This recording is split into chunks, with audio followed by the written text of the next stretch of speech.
한 교수가 대학생들과 함께 토론회 장을 열었습니다. 이 토론회 장을 열게 된 계기는요, 이 대학교 교수가 학생들의 토론회 이야기를 다 듣고 나서 이거 잘못 생각한 건데?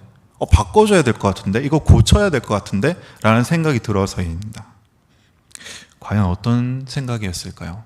특별히 이 교수가 이렇게 열정을 가지고 그리고 열심히 이 토론회 장을 열어서 대학생들에게 이 생각은 고쳐야 된다 이렇게 앞서 나간 것은 이 교수가 바로 철학과 교수였기 때문입니다.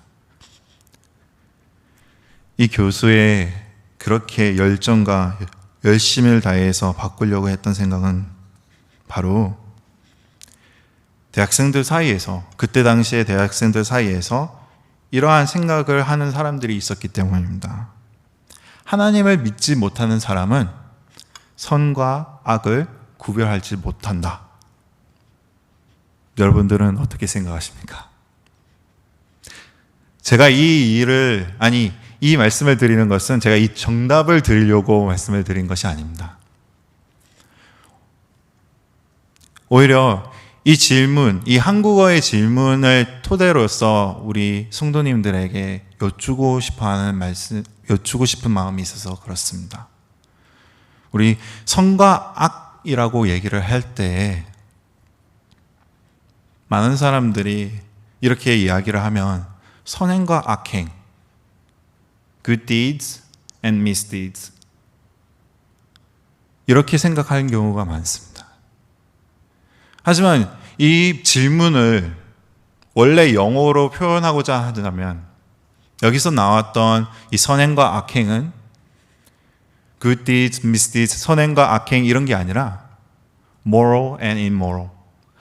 우리 한국어로 조금 더 확실한 표현을 빌리자면 도덕이라는 표현입니다. 이런 것처럼 우리의 언어가 그 한 단어의 차이점이 표현되고자 하는 그 차이점이 달라지면 그 질문에 대한 본질적인 것을 이해하지 못하고 오히려 오해하고 다른 관점으로 바라보게 된다는 것이죠. 즉, 어떠한 이야기를 듣더라도 우리는 그것에 대한 본질적인 것, the essence, 그것에 대해서 더 알고자 해야 되고 추구하고자 해야 되고 그 사실이 무엇인지를 더 알려고 노력을 해야 합니다. 특별히 하나님을 믿는 우리들은 더더욱 우리의 믿음이 무엇인지 알고자 노력을 해야 되고 그리고 아는 것을 토대로 하나님을 믿지 못하는 그 사람들에게 나아가서 그 본질이 무엇인지 알려줘야 되고 그리고 그 본질을 알므로써 나중에는 행동으로써 보여줘야 되는 것이죠.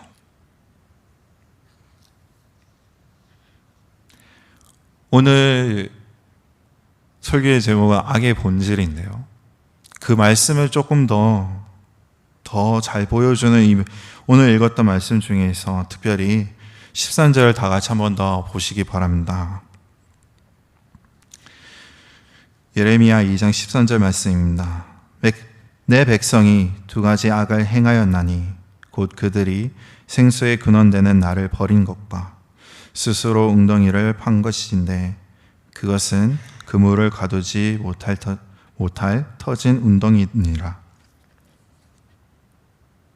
하나님께서 말씀하시는 이 악은요, 죄라고 말하지 않고 이 악이라는 것은 바로 하나님을 버리고 생명수가 되시는 근원이 되시는 하나님을 버리고 그리고 웅덩이를 팠다는 건데요.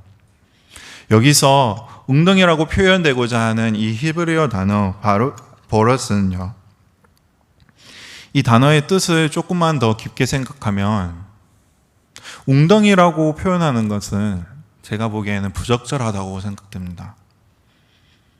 그 이유는 일단 먼저 웅덩이 같은 그런 때 표현도 쓰지만 우물이라는 뜻도 있고요. 그리고 특별히 여기서 사용되는 뜻인 바로 물탱크 같은 그런 뜻을 가지고 있습니다. 어떻게 보면 빗물 조장소를 얘기하는 거죠. 자, 여기서 말하고 있는 이 물탱크는 우리 한국이나 아니면 외국에서 보여지는 그 지붕 위에 달려 있는 물탱크를 상상하기가 쉬울 텐데요.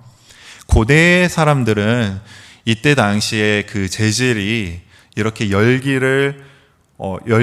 이렇게 품을 수 있는 그런 물탱크를 만들 수가 없었습니다. 그래서 그 고대 시대의 사람들의 그 물탱크는요, 땅을 팠어요.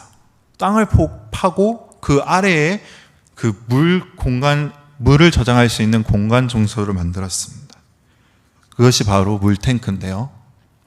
그래서 우물과는 많이 달라요. 우물은 지하수에 있는 그 물을 그대로 기어 올리는 것과 들어 올리는 거죠.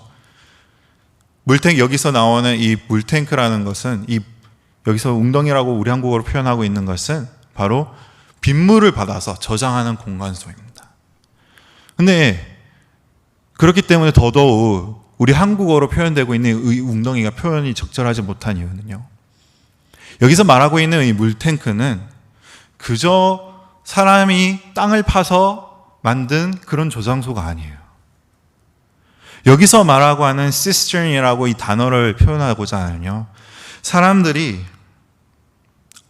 고대의 많은 나라들이 한 땀 한 땀 노력으로, 많은 사람들의 노력으로 미술 작품과 같이 아주 거대하게 그리고 웅장하게 만들었던 곳이 바로 여기 웅덩이라고 표현되고 있는 시스턴입니다.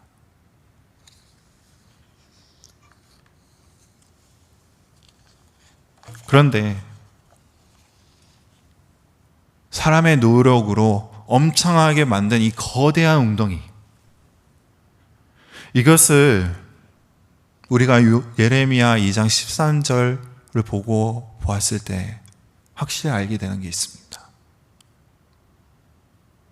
바로 쓸데없는 것이라는 거죠. 물을 저장하기 위해서 만든 것인데 물을 저장할 수가 없대요. 예레미야 2장 13절의 말씀에서 나오는 이 말씀을 보면 물을 거두지 못한다고 적혀져 있습니다. 한마디로 아주 많은 물을 거두기 위해서 엄청나게 웅장하게 대단하게 만들었는데 한 방울도, 사람이 살기 위해서 필요한 물인 그 생수를 한 방울도 담을 수가 없는 그런 곳이라는 거죠. 이것이 바로 하나님께서 말씀하신 이스라엘이 행한 악이라는 것입니다. 하나님을 생명의 근원이신, 꼭 우리가 살기 위해서 필요한 하나님을 내버려 두고, 그리고 사용받지 못한, 사용할 수가 없는 그 물탱크 하나를 골랐다는 것입니다. 여기서 중요한 것은 이 행위가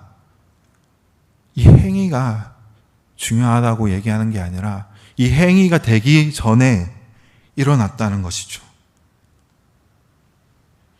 무엇이 더 가치 있는지를 생각했을 때 이들은 하나님보다 그 거대한 웅덩이가 더 가치 있다고 생각했다라는 것입니다. 이것이, 사랑하는 아름다운 교회 성도 여러분, 이것이 바로 악의 본질입니다.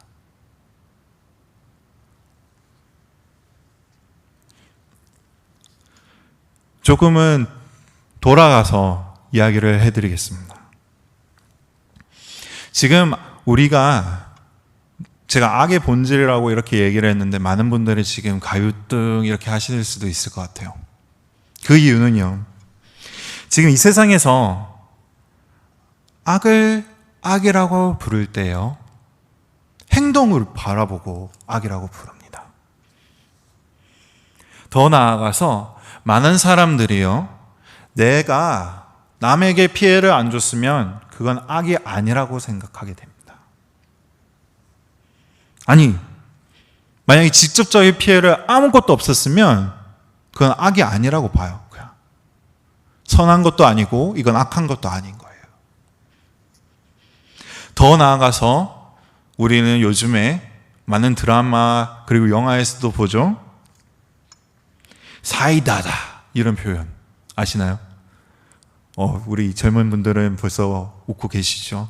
네, 그럴 수밖에 없을 거예요. 당한 만큼 갚아가는 그런 이야기들, 그것을 사이다라고 표현하며 어떻게 보면 악이라는 것이, 아니 정말 악한 게 악한가? 라는 그 악에 대한 정의가 이 시대에서는 아주 불투명해지고 있습니다. 더 나아가서 우리는 나 자신부터 살아야 된다 라고 생각하는 이기적인 그러한 생각을 가지면서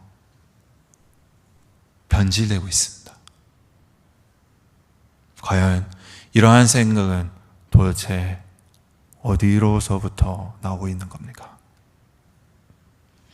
바로 이건 답 드릴게요. 이거는 생각입니다. 바로 우리 여기 생각에서부터, 마음에서부터입니다. 많은 사람들이 생각과 마음을 그리고 모든 것을 분리하려고 하시더라고요. 어떻게 보면 이런 말도 자주 들으실 겁니다. 현실적인 것과 이상적인 것은 다르다. 많이 들어보셨죠? 현실적으로 생각해야 돼. 이상적으로 생각하지 마. 이상적인 건 일어날 수 없어. 막 이런 말도 많이 듣죠? 한 가지 예를 들어볼게요. 우리 결혼은 현실적이어야 된다라는 말 들어보셨나요? 우리 이미 결혼하신 분들도 계시지만 그런 말 자주 듣습니다. 참고로 저 같은 경우에는 아직 결혼을 안 했으니까 그런 말을 듣는 것도 없지 않아 있겠지만, 네, 그런 게 있어요.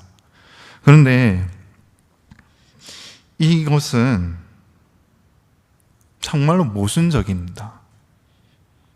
현실과 이상이 같이 있을 수 없다라는 것이 그 자체가 모순이거든요.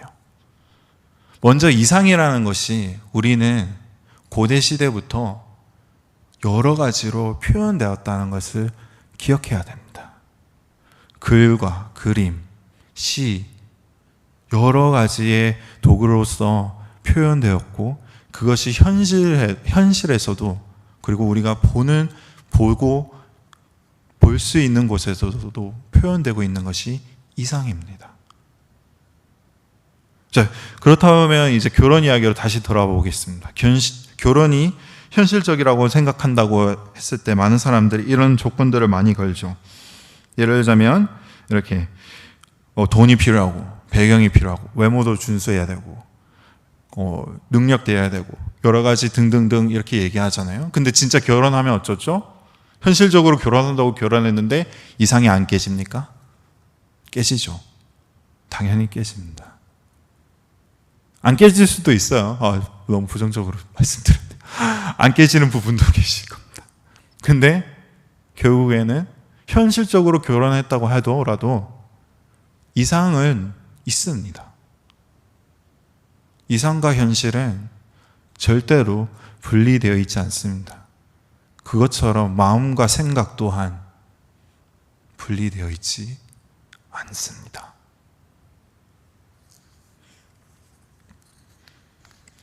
그렇기에 더더욱 우리의 지금 이 시대는 악이라는 것에 대한 정의가 너무나도 불확실하게 되었고, 또 애매해졌고, 나중에는 회색 지대라고 생각하는 사람들이 많아졌습니다. 참으로 안타까운 것은 이 세상만 변질되고 있는 것이 아닙니다. 우리 크리스천들도 그러한 세상에 물들어가고 있다는 것입니다. 그러면서 많은 크리스천들이 하루하루 살면서 고민하게 됩니다. 내가 지금 있는 이곳이 선한 곳인지 악한 곳인지, 세 번째는 바로 회색 지대에 있는지 라는 그런 질문을 던지게 됩니다. 그리고 그러한 질문을 가지자마자 특별히 많은 청년들은 교회를 떠날 수밖에 없게 됩니다. 자기의 존재가 결국엔 너무나도 모순되어지기 때문입니다. 그렇기 때문에 우리가 악의 본질에 대해서 더 깊게 파고들 때 기억해야 될 것이 있습니다. 세상 사람들이 말하는 죄와 그리고 세상 사람들이 말하는 그 악, 우리 기독교인이, 우리 크리스천들이 가지고 있는 세계관으로 바라봤을 때 세상이 말하는 죄와 악은요, 아니 이 시대가 가지고 있는 세상의 죄, 세상들이 말하는 악과 죄는요, 우리가 가지고 있는 세계관을 통해서 바라봤을 때 다를 수밖에 없습니다. 아니, 달라야 합니다. 크리스천으로서 가지고 있는 이 세계관을 통해서 바라보는 죄와 악은 다시 말씀드리지만 달라야 합니다. 그것이 다르기 때문에 우리가 지금 가지고 있는 이 복음이 세상 사람들에겐 비밀로서 들려지고, 그것이 다르기 때문에 우리가 체험하고 있는 것이 믿지 않는 사람들에겐 낯설고 어려울 수밖에 없는 것입니다. 다르기 때문에, 이 은혜가 진짜이기 때문에 그 은혜에 진짜 거하기 위해서 발부둥 치기 때문에 다를 수밖에 없다는 것입니다. 세상의 악은 결국 누가 피해를 입었느냐, 누가 소외되었느냐, 누가 폭행당했느냐, 누가 힘들어하고 있느냐, 이렇게 바라보고 있지만 크리스천들이 악의 정의를 할 때는 그런 것이 요소가 되어서는 안 됩니다. 크리스천이 악을 정의할 때에는 하나님을 떠나 있는가, 아니면 하나님 곁에 있는가라고 해야 됩니다. 더 나아가서 하나님을 곁에 두려고 하는가라고 하는 그런 질문도 없지 않아 드려야 될 겁니다. 아니, 어떻게 보면 굳이 이 세 가지의 질문들을 다 할 필요 없습니다. 정말로 해야 할 이 질문은요, 하나님 곁에 있는가라는 그 질문만 하면 내가 지금 생각하고 있는 것이, 내가 하려고 하는 행동이 악인지 선인지 구분할 수 있는 게 바로 크리스천 세계관입니다.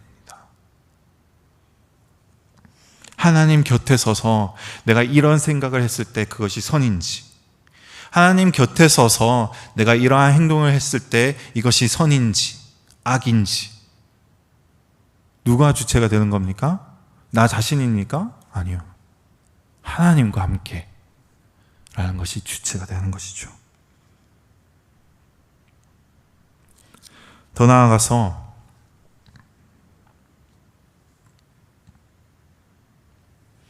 우리는 알아야 할 것이 있습니다. 많은 기독교인들이 이것을 가끔 잊어버리고 있을 때가 있어요. 하나님을 곁에 두려고 하는 사람들은요, 이게 한국어로 표현이 잘 맞는지 모르겠어요. 영어로는 이게 쉽게 되는데, 근데 이게 한국의 곁에라고 두려고 한다면 하나님을 꽁꽁 붙잡고 이렇게 있으려고 하는 사람들이 많아요. 근데 그거는 정말로 오만한 생각입니다. 하나님께서 우리와 함께 계시고 싶으셔서 계신 거고, 하나님께서 우리들에게 위로와 힘을 주시기 원해서 저희들과 함께 계시는 것이, 하나의 마법 램프처럼 우리가 곁에 두려고 막 이렇게 한다고 하나님께서 있으실 수는 없어요. 그렇기 때문에 이 세 가지 질문을 말씀드렸지만 그 무엇보다도 제일 첫 번째 질문인 하나님 곁에 서서 있을 때 정말로 그것이 악인지 선인지 구별해야 할 것입니다.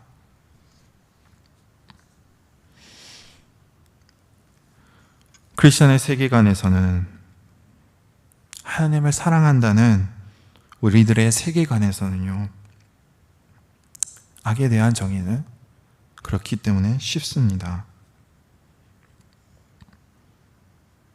하나님께서 지금 나와 함께 계실 때 지금 나의 행동이 하나님을 기쁘게 하는가? 만약 하나님께서 그 행동을 기쁘게 생각하지 않는다면 사랑하는 성도 여러분, 그것은 악행입니다. 자기 자신을 부인한다는 크리스천의 원리는 자기 자신을 아주 미워하는 것이 아닙니다. 이런 이야기를 하면 어떤 분들은 너무 죄책감이 들으셔서 갑자기 자기 자신을 엄청나게 미워하시는 거더라고요. 그런데 이런 원리가 아니라 바로 하나님 곁에 우리가 서 있지 않으면 절대로 선할 수 없다라는 그런 관점이 있기 때문에, 내가 죄인이다라는 것을 어쩔 수 없이 인정하기 때문에 그것이 자신의 부인이 된다는 것입니다. 그렇기 때문에 더더욱 더 나아가서 정말로 이것을 이해하기 위해서는 이 세계관의 악에 대한 정의를 넘어서 우리는 그 악에 대한 본질을 정말로 알아야 합니다. 그것을 모르고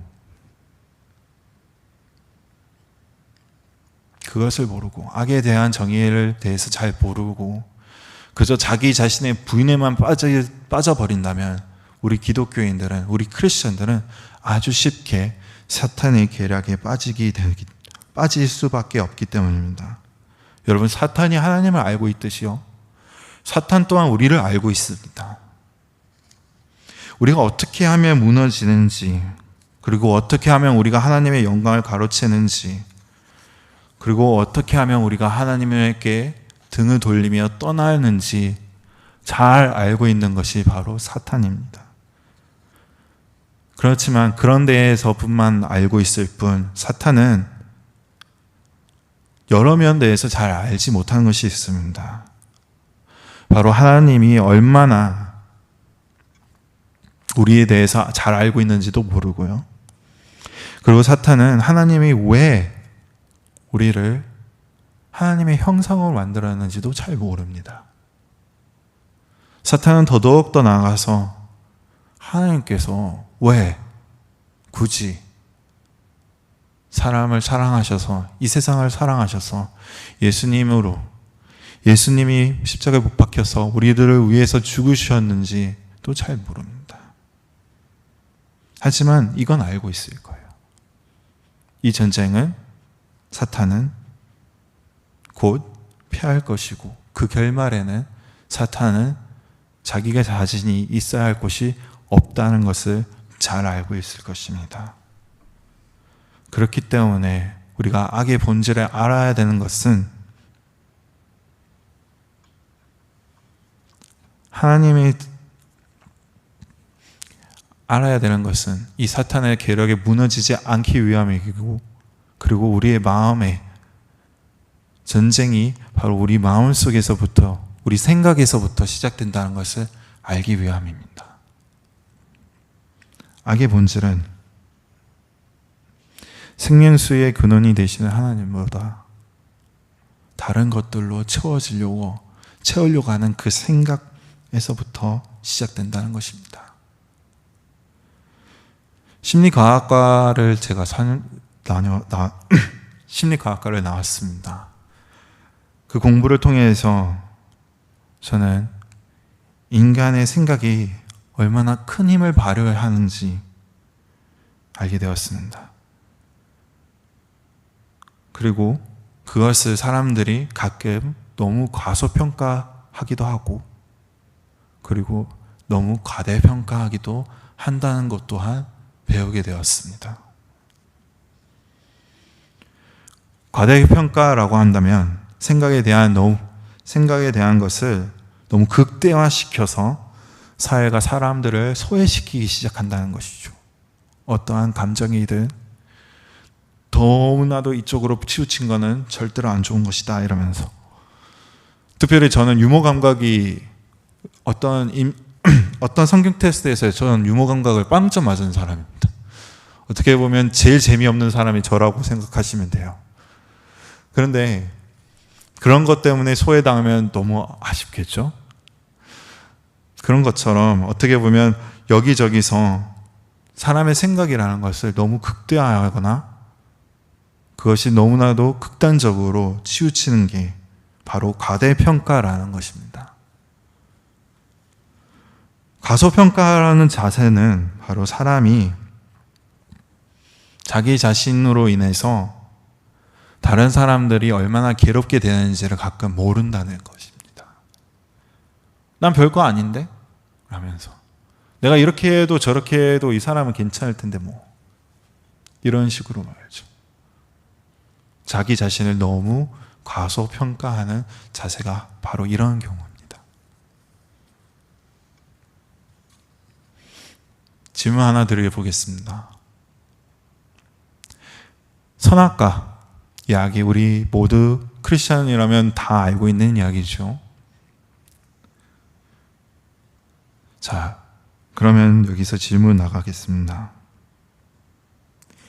인간의 최초의 죄는 아담과 하와가 선악과를 땄을 때 시작했을까요? 아니면 바라보았을 때부터 시작되었을까요?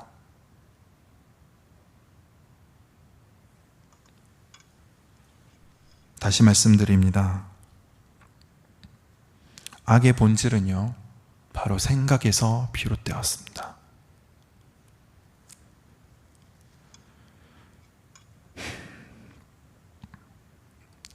제가 이렇게 말씀을 드린 이 질문에 대해서 바로 답을 안 드리는 것은 이때까지 제가 말씀드린 것을 통해서 아름다운 교회 성도 여러분들이 지금쯤은 아마 답을 아셨을 거라 믿습니다.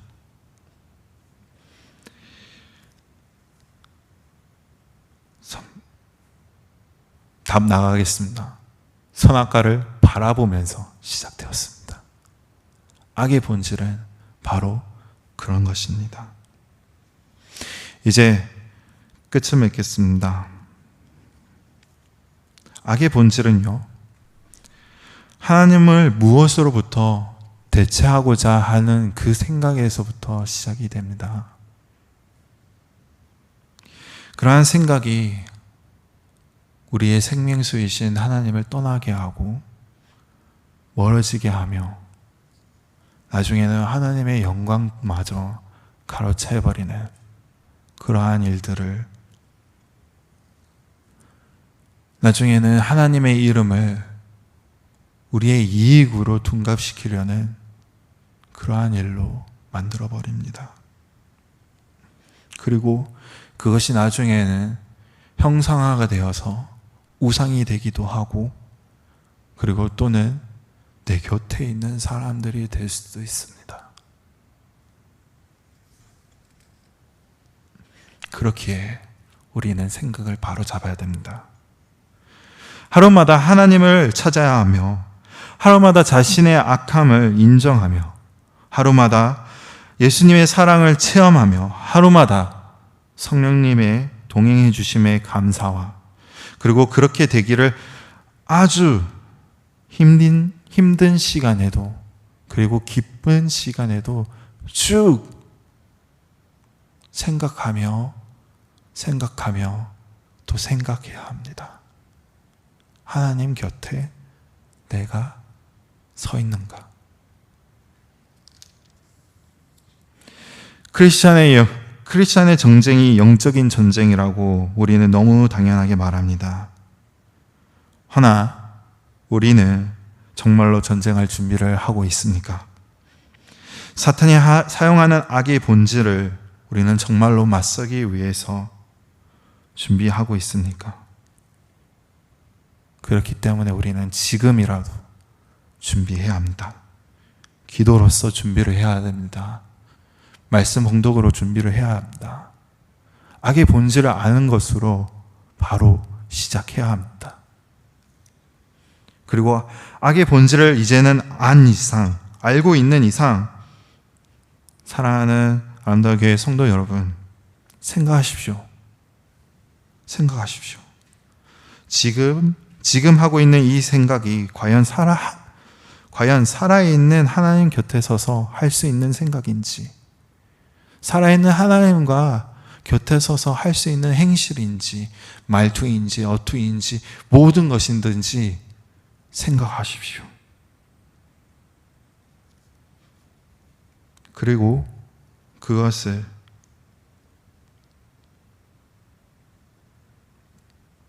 어떻게 하면 더더욱더 다른 사람들에게 보여줄 수 있는, 실체할 수 있는 것으로 표현할 수 있는지 생각하십시오.